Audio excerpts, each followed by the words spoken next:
معیشت تو الحمدللہ میکرو اکنامک اسٹیبلٹی ہوئی ہے بہت.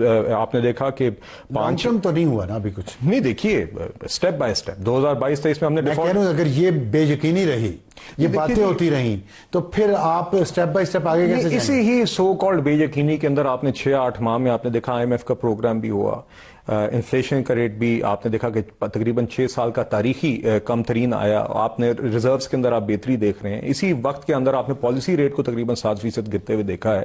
بزنس کانفیڈنس کے اندر اضافہ دیکھا ہے. فارن ڈائریکٹ انویسٹمنٹ کی میننگ فل ڈسکشنز آپ نے آگے بڑھتی دیکھی ہیں. تو اسی طریقے سے یہ کام آگے چلے گا. جو آپ نے سوال کیا اتحادیوں کے حوالے سے, دیکھیے ابصار صاحب پیپلز پارٹی اور MQM اب بھی ہمارے اتحادی ہیں اور 2022-23 کی حکومت میں بھی تھے, اور ان دونوں جماعتوں کے ساتھ لیڈرشپ سطح پہ اور ورکنگ سطح پہ کانسٹنٹ ڈائلاگز رہتے ہیں, اور یقیناً ان کے دیگر چیزوں پہ تحفظات یا اعتراضات آتے ہیں اور وہ ہم ایڈریس کرتے ہیں.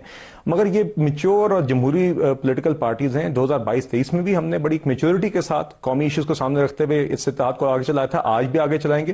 وہ ہمارے لیے معزز ہیں اور ہمارے اتحادی, اور ان کے جو بھی کنسرنز ہیں اس کو آگے ایڈریس کرتے رہیں گے. مگر انشاءاللہ یہ حکومت بھی جاری رہے گی اور انشاءاللہ اسی طریقے سے یہ اکنامک ہمارا مومنٹم بھی جاری رہے گا. جی یہ تو ایک لمبی داستان ہے کہ کیوں وہاں پہ کھڑی ہے جہاں پہ کھڑی ہے, مگر آج ہم پھر سے اس کو اپنے پاؤں پر کھڑا کر رہے ہیں. 2018 میں جس پاس پہ ہم پہنچ گئے تھے, وی ور ایٹ ڈفرنٹ سٹیج. 2018 سے 2022 کے اندر کافی نقصان ہوا اور یقیناً جی بہت گنجائش ہے, مگر آج انہی سٹیپس کے ساتھ اب پچھلے 6-8 ماہ میں جتنی بہتری ایک معیشت میں آ سکتی ہے, لوگوں کی سب لوگوں کی توقعات سے بہتر رہی ہے. آپ کسی کی بھی توقعات اٹھا لیں, 2000 آج کے اسی سال کے فیبرری کے اندر جب ہماری حکومت آئی تھی, کسی کی توقع نہیں تھی کہ IMF کا پروگرام ہو گیا ہوگا, مہنگائی سنبھل گئی ہوگی.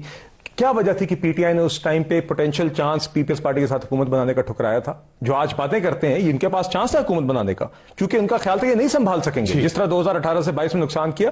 تو دیکھیے ابصار صاحب بہت بہتری گنجائش ہے معاشی فرنٹ پہ بھی اور ہمارے ڈپلومیٹک ریلیشنز میں بھی, ایسٹرن فرنٹ پہ. انشاءاللہ اسی مومنٹم کے ساتھ آگے چلتے رہیں گے تو ان ساری چیزوں میں جس طرح کی بہتری آپ کو نظر آئے گی مزید نظر آئے گی. جی